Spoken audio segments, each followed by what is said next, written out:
말씀의 제목은 2절에 있는 하나님의 그 은혜의 경륜이라고 하는 내용으로 주제를 삼았습니다.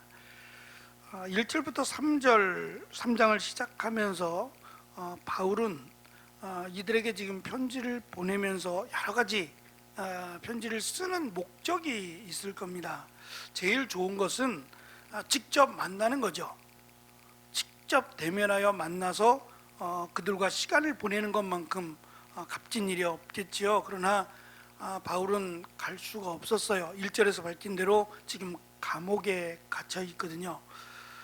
감옥에 갇힌 이유는 사실 자기가 시민권자라고 하는 그거 하나만 내밀어도 나올 수 있을 거예요.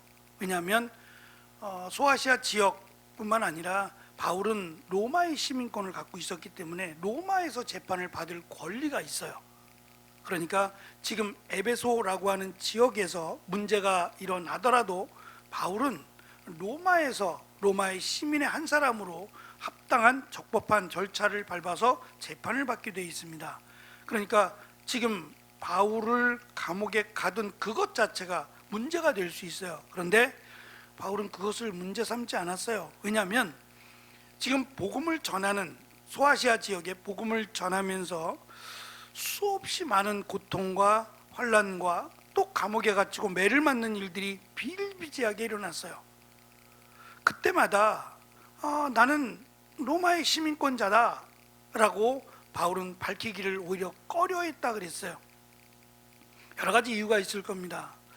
지금 바울이 감옥에 갇힌 것을 말하는 이유는 자기를 좀 불쌍히 여겨주고 측은히 여겨주고 또 안타깝게 자기를 위하여 기도해 줄 것을 원해서가 아닙니다. 왜냐하면 바울은 감옥에 갇힌 게 부끄럽지 않아요. 보통은 부끄러워야 돼요. 감옥이라고 하는 것은 죄를 지은 사람들이 들어가는 장소잖아요. 그러니까 감옥에 있다라는 것은 자랑이 될 수 없어요. 물론 우리나라도 이제 그러한 경험을 했지만 일제라고 하는 일본이라고 하는 나라가 우리나라를 점령하고자 할 때 내가 나라를 사랑하는 마음으로 나라를 지키기 위해서 싸우다가 감옥에 갇혔다. 이건 부끄럽지 않잖아요. 오히려 자랑스러워해야 할 만한 일이죠. 바울은 지금 다른 사람이 볼 때에는 죄를 짓는 거예요. 왜냐하면 당시에 신이라고 하면 에베소 지역도 굉장히 많은 신들이 있었어요.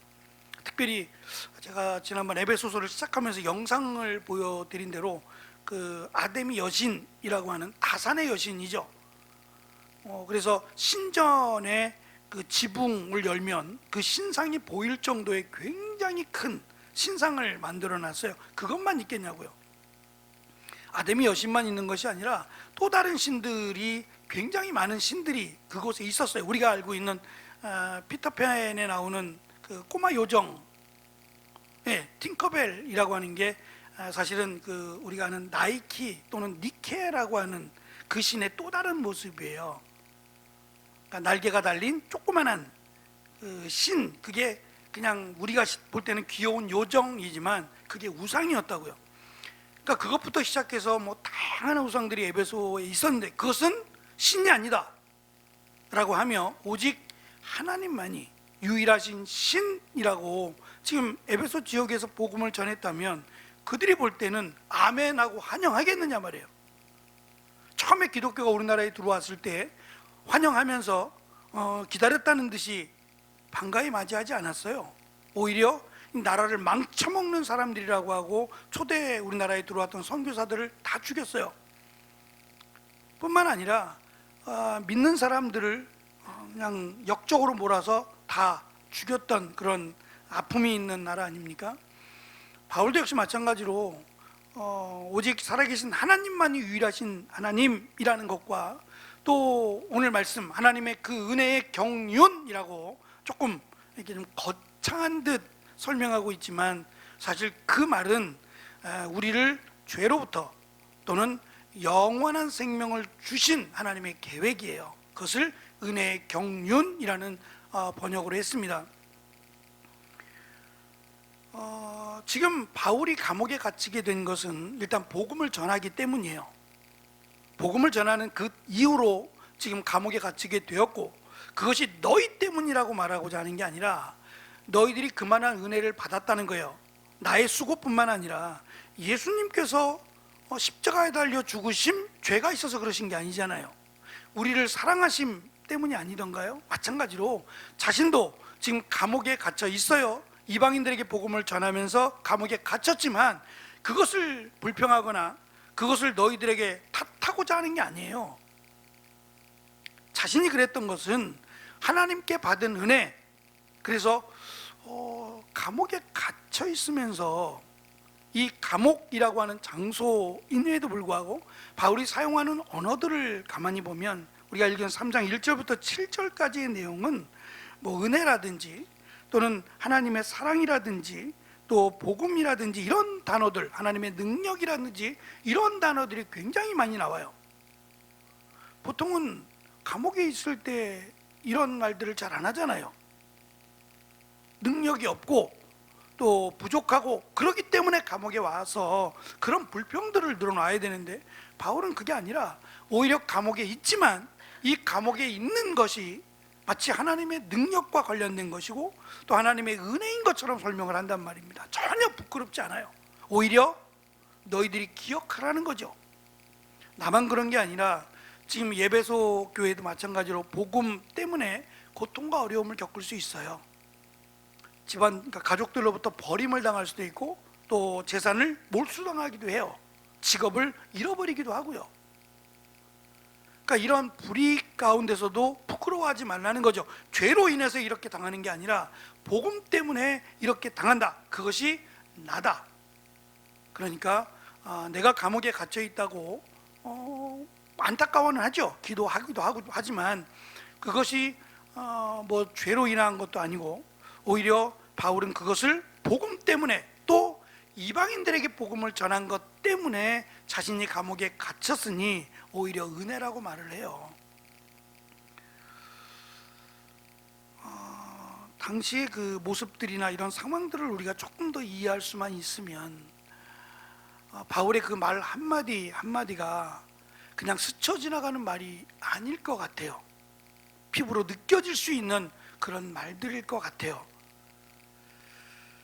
바울은 정말 행복했을 것이고 또 어느 곳에 있든지 자신은 은혜다라고 하는 말을 숨기지 않고 있습니다. 1페이지 보시면 1페이지 시작하면서 갇힌 것에 대해서 강조하며 시작하고요. 그가 특별히 강조하는 것은 지금 감옥에 갇힌 것은 이방인들을 위한 복음 전함의 결과이기 때문에 결국 이방인들을 위한 거예요.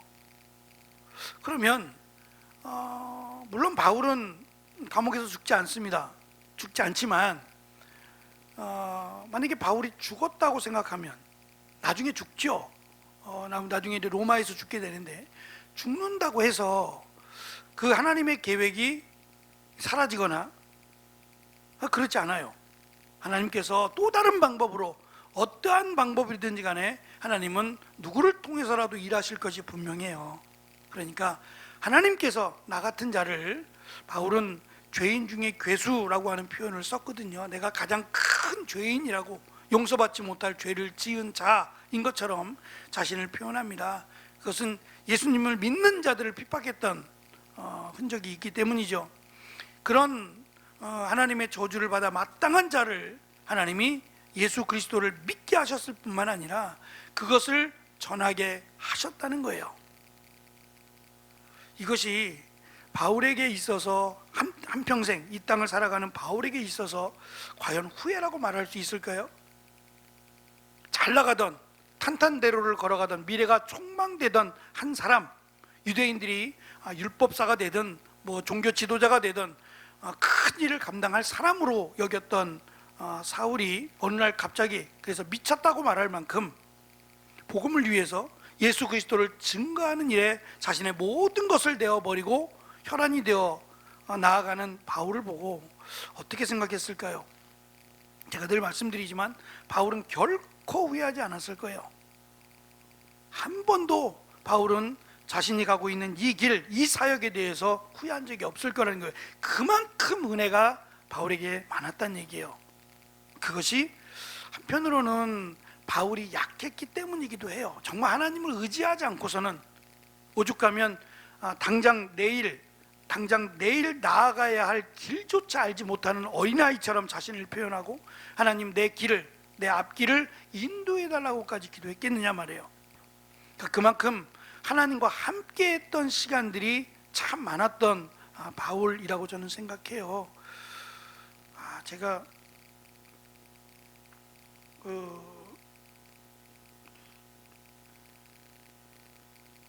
후회라고 해야 되나? 후회라고 해야 되겠죠. 제 속마음은 그래요. 사실 제가 다녔던 교회들, 제가 섬겼던 교회들이 다 지금 이맘때가 되면 특별 새벽 기도회를 할 것이고 뭐 금요일이 되면 성금요일이라고 해서 여러 가지 다양한 프로그램들을 하죠. 저는 너무 인위적이라는 생각을 했어요. 인위적이고 특별이라는 말 자체가 꼭 그때는 나와야 되고 다른 때는 안 나와도 되는 것처럼 그렇게 자꾸 이렇게 인식이 되어가는 모습도 참 속상했어요. 그래서 제가 강단에서 그런 말씀을 드렸잖아요. 특별이라는 것보다는 늘 하나님 앞에서 힘써서 신앙생활하는 게 더 멋있고 옳은 거다라는 말을 했어요. 그 말에 대한 후회예요. 괜히 말했다. 왜냐하면 때로는 이제 우리의 연약함 때문에 그래요. 우리의 약함 때문에라도 조금 힘써야 될 때가 있잖아요. 근데 이제 자발적으로 정할 수도 있겠지만 교회에서도 한번 이렇게 힘써서 한번 시간을 정해서 좀 무리가 되더라도 한 번쯤 이렇게 한 주간 피곤하고 지치지만 한 주간 여기에 좀 집중해서 기도도 하고 하나님 은혜 가운데 살려고 몸부림치고 부활주의를 맞이하면 더 좋지 않겠는가? 물론 그렇게 하지 않아도 한다면 더더욱 좋지만 그런 생각이 들었어요. 그래서 내년에는, 올해는 이제 지나갔으니까 내년에는 제가 지금 책을 한 권 보고 있어요. 책을 한 권 보면서 내년에는 이 책을 정리해서, 이 내용을 정리해서 한 주간 동안 함께 은혜를 나눠볼까 라는 생각을 갖고 있습니다. 그래서 앞으로는 조심해서 말해야겠다라는 생각도 하고 있고요. 스스로가 힘써서 하나님 말씀 가운데 살아가면 그것만큼 좋은 일이 없을 것 같아요. 근데 사실 그 일이 쉽지 않으니까 바울도 이렇게 다양한 방법으로 자신이 감옥에 갇혀 있다라는 걸 의도적으로 사실 드러낼 사람은 아닌데 드러내는 것도 이러한 고난이 나쁘지만 않다는 거 아니에요. 자신이 감옥에 갇혔지만 하나님의 은혜를 더 많이 느낄 수 있는 장소였고 시간이다라는 것을 바울은 밝히고 싶었던 거예요. 겁내지 말라는 거죠. 예수님을 믿는 것, 예수님의 복음을 전하는 것 때문에 고난당하는 것 두려워하지 말라. 내가 이미 받았다는 거죠. 받고 있고, 아마 그 부분을 말하고 싶어서 이렇게 자신이 감옥에 있다라고 하는 것을 의도적으로 밝혀서 설명합니다. 처음이 아니죠. 예루살렘, 가이사랴, 로마에 체포되어 구금되었습니다. 구금만 된 것이 아니라 죽기까지 매맞기도 많이 맞았습니다. 그런데 그것이 바울은 스스로의 부족함으로 인정을 해요. 나의 부족함으로 인정을 하고 오히려 하나님의 은혜에 대해서, 그래서 오늘 말씀도 보면 은혜 또는 선물, 또 하나님이 나에게 주셨다라고 하는 이런 용어들을 반복적으로 사용해요. 이게 저는 믿음이라고 생각해요. 좋을 때 안 기쁜 사람이 어디 있어요? 근데 비록 내가 힘들지만 믿음으로 살아가는 게 진짜 믿음 같아요. 하나님은 나와 함께 하신다라는 걸 믿는, 내가 비록 힘들고 어렵고 고난 가운데 있지만 그럼에도 하나님은 여전히 함께 하신다.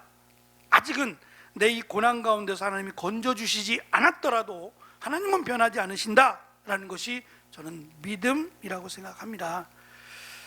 바울의 모습 속에서 그 믿음을 우리가 발견했으면 좋겠어요. 2절에 있는 하나님의 은혜의 경륜은 하나님께서 이방인을 위하여 바울에게 맡기신 은혜의 직무를 의미하는 그런 표현입니다. 특별히 계시라는 말을 조금 다시 한번 말씀을 드리려고 해요. 계시라는 말은 무엇으로부터 감추어져 있다, 무엇으로부터 숨겨져 있다는 뜻이에요. 그게 계시예요. 근데 번역을 계시 이렇게 하니까 마치 미래적인 예언을 하는 듯 보이잖아요. 그러니까 요한계시록이 앞으로 우리에게 되어질 미래에 대한 예언서라고 오해하기 딱 좋아요. 계시라는 말 자체가 그렇단 말이에요. 한자적인 계시가 그래요. 근데 이 계시로 번역된 이 단어가 계시의 뜻이 아니라 무엇으로부터 봉인되어 있고 무엇으로부터 감추어져 있다는 뜻이에요. 근데 그 감추어진 마치 비밀을 드러내게 하신 거예요. 원래는 감추어져 있던 거예요. 감추어져 있던 것을 예수님이 이것을 펼쳐서 우리에게 알게 하셨다라고 하는 것이 가장 큰 은혜죠. 사실은 이 은혜를 아는 자가 무언가의 결단을 해요. 은혜를 겪어보지 못한 사람은 결단을 잘 못해요. 절대적이지 않습니다만 제가 지금껏 살아오면서 많은 사람들을 보면서 뭐 학력이 어떻고 저떻고 재물이 어쩌고 저쩌고를 떠나서 무언가의 결단을 하는 사람들은 은혜의 경험이 있는 사람들이에요. 가만히 보면 시간이 있어서 봉사하는 사람보다 오히려 바쁘고 힘든 가운데 봉사하는 사람이 더 많아요. 재물이 많아서 섬기는 게 아니라 재물이 많지 않음에도 섬기는 사람들이 더 많더라고요. 왜냐하면 믿음 때문에 그렇고 은혜를 알기 때문에 그래요. 그러니까 이것을 잘 많은 교회, 이런 사람들이 많은 교회가 좋은 교회고 은혜가 충만한 교회예요. 내가 성공했다 그래서 무언가 할 수 있는 게 아니더라고요. 갈라디아서 1장 12절에 보면 이는 내가 사람에게서 받은 것도 아니요 배운 것도 아니요 오직 예수 그리스도의 계시로 말미암은 것이다 라고 설명을 합니다. 예수 그리스도께서 이 감추어진 것을 펼쳐서 보여주셨기 때문에, 그러니까 바울이 다메섹 도상에서 예수님을 만나기 전까지는 아무것도 깨닫지 못했어요. 오히려 미친 소리였다고요. 저 사람들이 하나님의 영광을 가린다고 생각했기 때문에 오히려 적극적으로 예수 그리스도를 믿는 자들을 잡으려고 했던 거거든요. 그런데 만나고 나니까 자기가 제일 어리석었던 사람이에요. 제일 미련하고 제일 어리석은 사람이라는 걸 깨닫게 되는 거예요. 자기의 지식이, 자신의 경험이 오히려 믿음이라는 것을 막아버렸어요. 차라리 이방인이 낫죠. 차라리 율법을 몰랐던 사람이 더 나을 수도 있다라는 생각을 바울은 하게 되는 겁니다. 갈라디아서 1장 12절, 15, 16절을 정리하면 하나님께서 내 안에 자기 아들 나타내시기를 기뻐하셨을 때 하나님이 자기 아들을 나타내시다라는 것이 이제 비밀을 하나님께서 해결해 주셨다, 허락해 주셨다라는 뜻입니다. 이 비밀에 계신 복음을 통해서 이방인들이 그리스도 예수 안에서 오늘 말씀 6절에 보면 함께 상속자가 되고 함께 지체가 되고 함께 약속에 참여하는 자가 되었다라고 함께라고 하는 단어를 계속 사용하고 있어요. 다시 말하면 유대인들이나 이방인들이나 하나님 앞에서는 글쎄요, 과거만을 따진다면 유대인들이 특별하겠지만 현재의 주소로 본다면 오히려 유대인들은 예수 그리스도를 십자가에 못 박은 사람들 아니에요? 그러니까 그들에게도 예수님이 하나님의 아들로 삼게 하셨다면 은혜고, 이방인들도 하나님을 전혀 모르던 사람들도 예수님을 믿음으로 하나님의 자녀가 되었다면 그것도 은혜예요. 누구도 자랑할 수 없어요. 우리도 마찬가지죠. 우리 여기 속한 우리 모두가 다 하나님의 은혜로 하나님을 아버지로 또 하나님의 자녀가 된 것입니다. 그래서 함께라는 말을 우리는 기억을 해야 돼요. 왜냐하면 이것이 하나님께서 좋아하는 믿음의 공동체의 모습이기 때문에 그래요. 어떤 분들은 이렇게 만나기만 하면 다투고 싸우는 분들이 있어요. 여러 가지 이유는 있겠지만, 근데 또 어떤 분들은 잘 어울리고 누구랑도 이렇게 친한 분들이 있어요. 잘 어울리고 잘 친한 분들이 있어요. 그런 분들 보면 참 부러워요. 참 부러워요. 속도 없나는 생각도 들지만 참 부러워요. 이제 그렇게 살아간다는 것이 참 부럽다는 생각을 합니다. 쉬운 일은 분명히 아닌 것 같아요. 사람마다 차이는 있겠지만 쉬운 일은 아니다. 그러나 바울은 쉬운 일은 아니지만 또 우리가 기억하고 해야 될, 노력해야 될 일이기 때문에 함께라고 하는 단어를 반복해서 계속 강조하고 있다라는 점도 우리가 이해를 해야 됩니다. 바울은 다메섹 도상에서 회심했을 때 자신을 복음의 종으로 설명을 합니다. 그리스도의 종, 복음의 종이라고 설명을 해요. 자신이 주인이 아니라는 생각이죠. 저는 이것이 바울뿐만 아니라 사도들뿐만 아니라 이 시대에 하나님의 일을 감당하는 목회자들도 결코 잊지 말아야 될 중요한 말씀이라고 생각해요. 교회의 주인은 언제나 하나님이시다라고 하는 사실을 기억하라는 거죠. 뿐만 아니라 바울은 3페이지 보시면 자신이 하나님에 의해 복음의 종으로 만들어졌다라는 말을 강조합니다. 자신이 한 게 아니라 하나님이 자신을 만들어 가신 거예요. 다듬으신 거죠. 저는 이것이 좀 필요하다고 생각해요. 제가 많이 부족해요.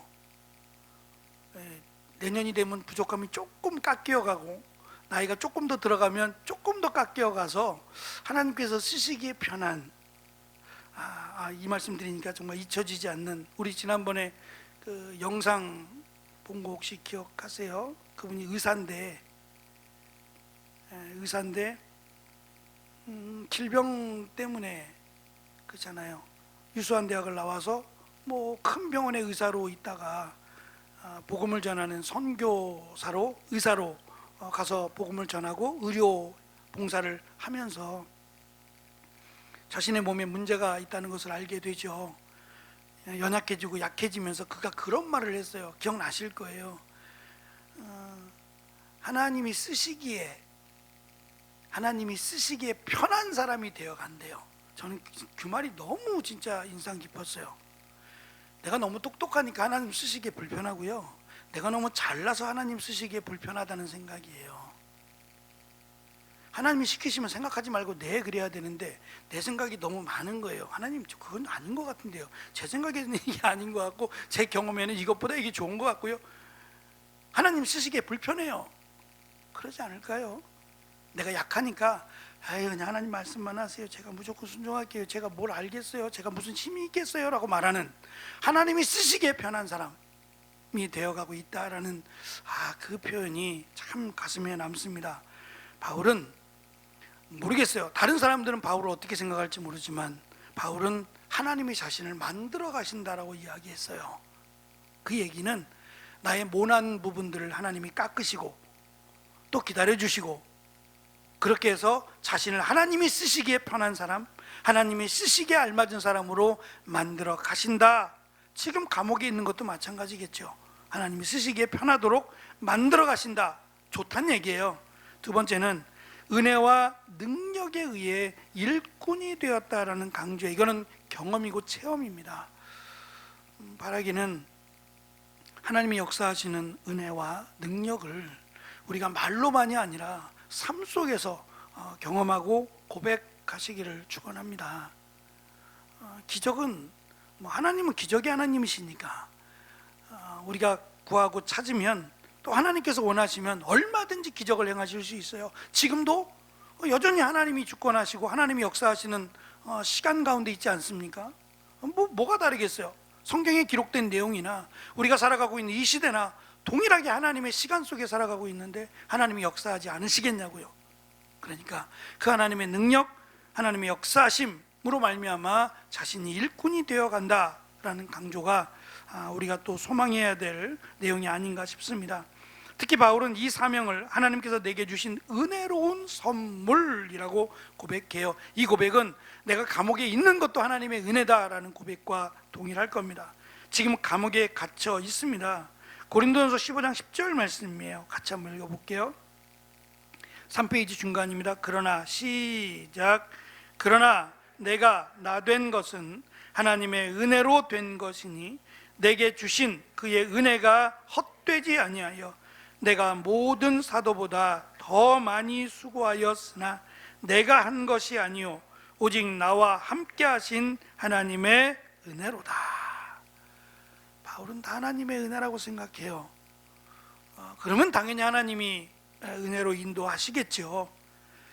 마지막 2절부터 7절 바울은 사도적 사명을 설명하면서 이루어진 모든 것이 스스로 한 것이 아니라 하나님의 은혜요 하나님의 선택과 하나님의 부르심과 하나님의 능력의 결과라는 점을 반복해서 강조합니다. 이 말은 지금뿐만 아니라 바울이 살아있는 동안, 그리고 하나님이 살아계시는 동안 언제든지 하나님이 역사하실 거라는 거예요. 그것을 믿음의 눈으로 보느냐 세상적인 눈으로 보냐는 거죠. 어제 요즘 화재가 너무 많이 일어나서 한 이틀 만에 지금 불이 꺼졌잖아요. 그 많은 나무가 그냥 그게 회복되려면 몇십 년 걸린다면서요. 이걸 어떻게 막아야 되는가라는 생각이 들어요. 누가 불을 지른 건지 아니면 나무끼리 저절로 불나진 않지 않나요? 뭔가 불씨가 있어서 불이 생기는 건 아닐까요? 집에서부터 불이 시작된 건 아니라는 얘기를 들었어요. 그러면 어디서부터인지 모르지만 불이 붙었다는 얘기잖아요. 정말 이제는 좀 생각 좀 했으면 좋겠어요. 이거는 믿음이 있느냐 없느냐를 떠나서 산에 가는 사람들은 이 화재가 날 부분들은 아예 차단을 하고 가는 것이, 자기도 그렇지만 우리 자녀들에게 너무 미안한 일 아닌가요? 이건 정말 좀 아닌 것 같다는 생각이 들어요. 자녀들을 위해서 좋은 것을 물려줘야지 왜 자꾸 이런 것들을 너무 이기적이다라는 생각을 하면서도 비 소식이 있어요. 남부지방에서는 모르겠습니다. 가서 한번 봐야겠지만 100mm 가까이가 온다고 그러고 강풍도 있겠다고, 제주도를 비롯해서 좀 큰 피해가 없었으면 좋겠다라는 마음은 있지만 제외하고는 지금 전반적으로 다 비가 오는 것 같아요. 지금은 좀 그쳤습니다만 정말 하나님이 단비를 주신다라는 생각해요. 그러면서 이 단비를 위해서 얼마나 기도했을까? 안 믿는 사람들은 모르겠어요. 비가 왔으면 좋겠다고만 생각했겠지만 믿음의 사람들은 이 지금 가란 메마른 땅에 단비를 달라고 하나님이 주시면 이까지 단비가 문제겠어요? 저는 많은 교회 성도들이 기도했으리라고 생각해요. 그리고 하나님이 그 기도를 들으시고 비를 주셨다고 저는 생각을 해요. 안 믿는 사람들은 우리를 보고 어떻게 생각할지 모르겠어요. 근데 우리는 누가 이 일을 하겠느냐 말이에요. 하나님이 하시죠. 그것도 또 우리가 기도했다라고 하나님이 응답하셨다는 면에서도 감사하고요. 어쨌든 이 땅은 하나님이 만드신 하나님의 땅입니다. 하나님이 만드신 거예요. 그리고 하나님이 기뻐하시고 또 이 땅 가운데 우리를 허락하신 것도 그냥 이 땅 가운데 살다가 끝나려고 만드신 것이 아니다라는 점을 우리가 이 비밀이라고 하는 곳에서 발견할 수 있고, 비밀을 아는 자답게 우리는 살아가고 있습니다.